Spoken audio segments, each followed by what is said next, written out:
Hi, Carolyn. Dr. Bortolotti here. I decided to go ahead and send this back to you with a tutorial lecture so you can get started on the first draft of your argument essay. The first thing I want to point out to you is that I've already named the file for you. Up here you can see in the blue bar your name and the name of the assignment.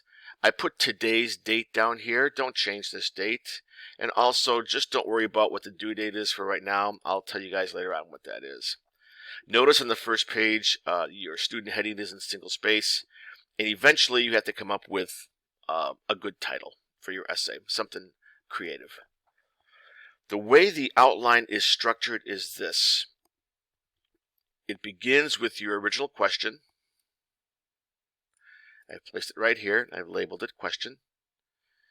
And then I'm assuming this is what your side of the question is going to be. Just by reading your lit review, I could tell you're probably in favor of the program staying in the public schools. So that's why I wrote it this way. I don't think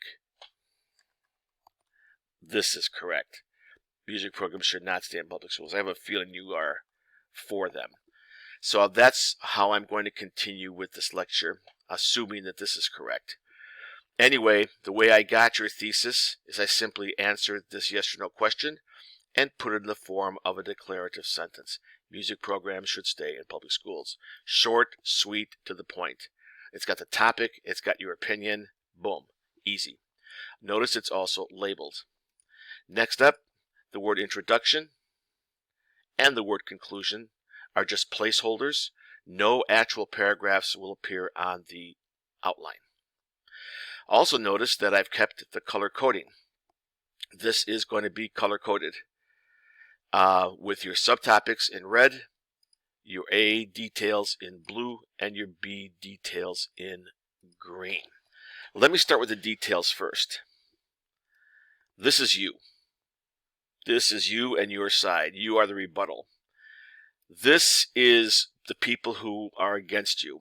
Let's just say you and I disagree on this topic. This would be me. This is going to be you. This is the first question that you and I talk about. So when you think about your topic, can you break down this main idea into three sub-questions, into three sub-topics written as questions? Now, Carolyn, I know nothing about this topic, although I do enjoy music and I did study music in school. I know nothing about how to write an essay on this. I've not done the research. So I'm guessing on what these questions should be. You can probably come up with something better. If any of these things work, you can certainly use them. It's okay. I just guessed, just for example purposes. And my first guess was this question: should schools be expected to budget for fine arts programs that include music? Here's my side. I say no. Here's your side. You say yes. So this rebuttal means you are answering or attacking anything that this side says. Okay?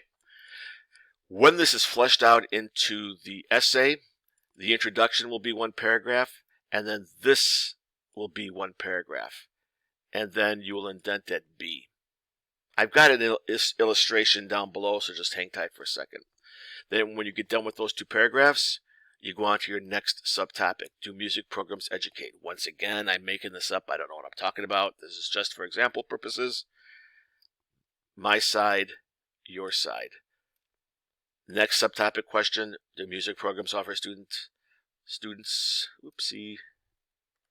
viable life skills? My side, your side. Okay? Once you get this thing done, this outline will yield 8 paragraphs.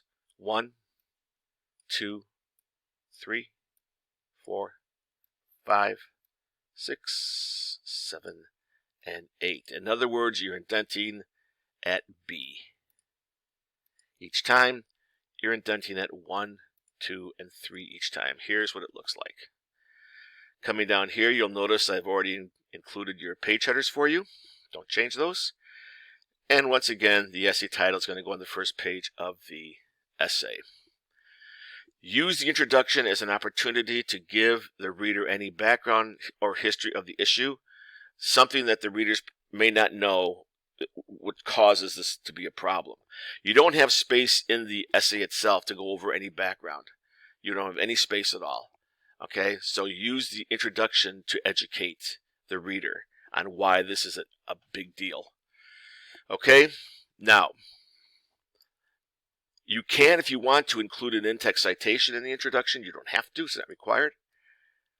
But you must end your introduction with the thesis statement. Now, see this thing right here?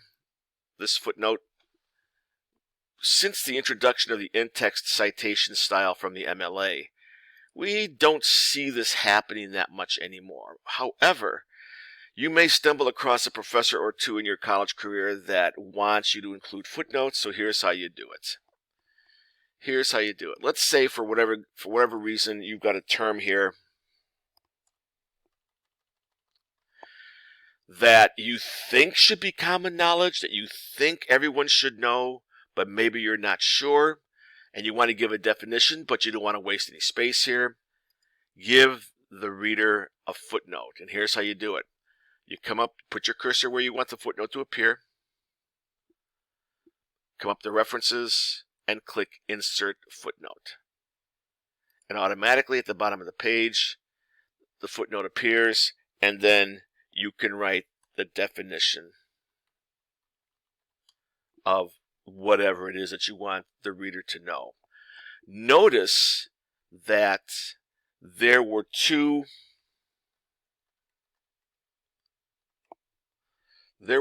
other footnotes that I had already formatted on this page. But if I added one, if I add that footnote, Microsoft Word reorders the footnotes at the bottom of the page for you. The other thing that you can use a footnote for is if you want to give your reader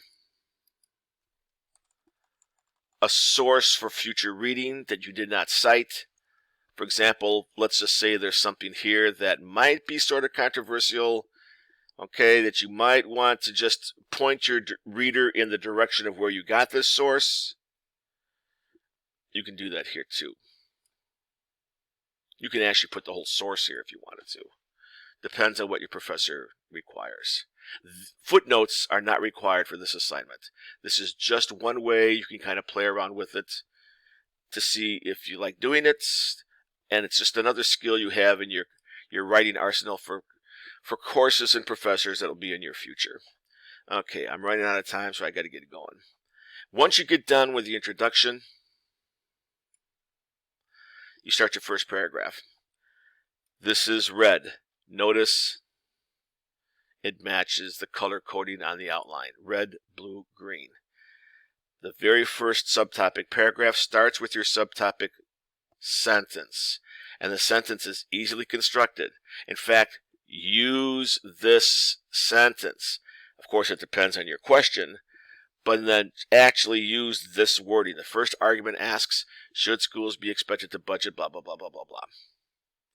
This is your subtopic. It has to be stated in the same wording that you have here. Whatever wording you decide appears there. And once you get that done, go right into A. Now, there are a variety of ways that you can introduce A, but you have to introduce A on a sentence of its own. Opponents, opposition. Same thing. There are plenty of opponents who believe blah, blah, blah. Just make sure that you identify that this is the opponent's section of this essay. Continue to discuss what the opponents think. 4, 5, 6 sentences more. You are required to have at least one in-text citation from an opposition source. And this is just a reminder of what those in-text citations could look like. This is an example of the source being part of the sentence. This down here is an example of a parenthetical citation. We kind of did this on the MLA skills test. Anyway, this is required. You have to have at least one in-text citation from your opposition source in your opposition paragraph. Notice the subtopic sentence is attached to the opposition paragraph. We have to put it someplace, so we put it there. Red, blue, green. Red, blue, indented green. And when you're ready to go on to your side, begin with the transition. On the contrary, many advocates, that's you, supporters, advocates, proponents, there are lots of synonyms that you can use for you, for your side. On the contrary, many advocates feel this way, blah, blah, blah, blah, blah. 5 to 6 sentences of what your side states, answering anything that they bring up here, you can attack down here. And once again, you're required to have at least one in-text citation or even a footnote. Once you get that done, the pattern repeats. Next subtopic sentence, begin with the transition. I'm giving you this transition, please use it. The next argument includes blah, blah, blah.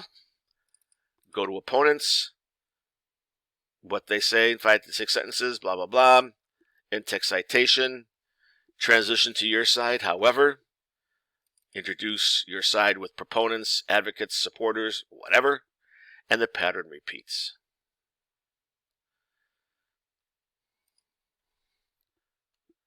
Final point gets the final transition.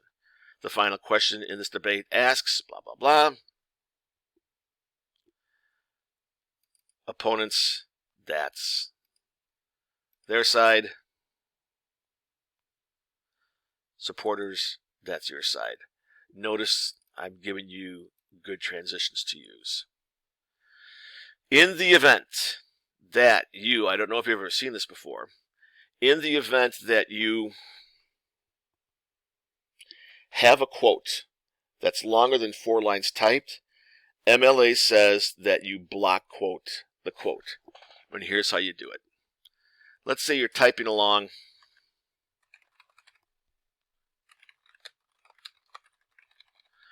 and then you realize, no, this thing is pretty lengthy, but this is what you want to include. So, okay, I have to block quote this thing. Here's how you do it. Here's how you do it.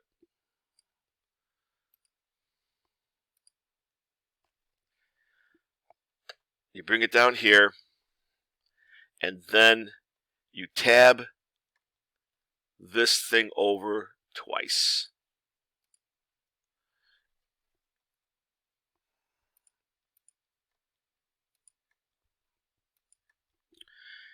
Not a regular paragraph indent. This is tabbed over twice.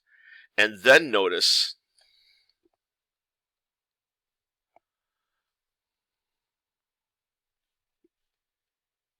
that with the citation will come at the very end like this. But this is the only time in MLA that the end mark, the period, goes here and not here. Okay? Then your conclusion, just use the conclusion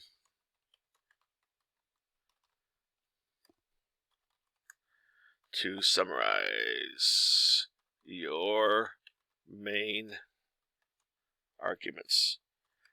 Use the conclusion to summarize your main arguments. You may use an in-text citation in the conclusion. This is your opportunity to give your reader your best shot. Leave us with your best thoughts. Okay? Now, coming down here, you'll notice that I've included your sources from your lit review on the works cited page. Hopefully at least one of these sources is an opposition source, because you have to have it. You have to have at least one opposition source. Notice that I have also alphabetized your sources. If for whatever reason there's any source that you don't use in the essay, don't delete it completely. Put it on a works consulted page. This page is not required. Okay, you got anything for me? Just let me know.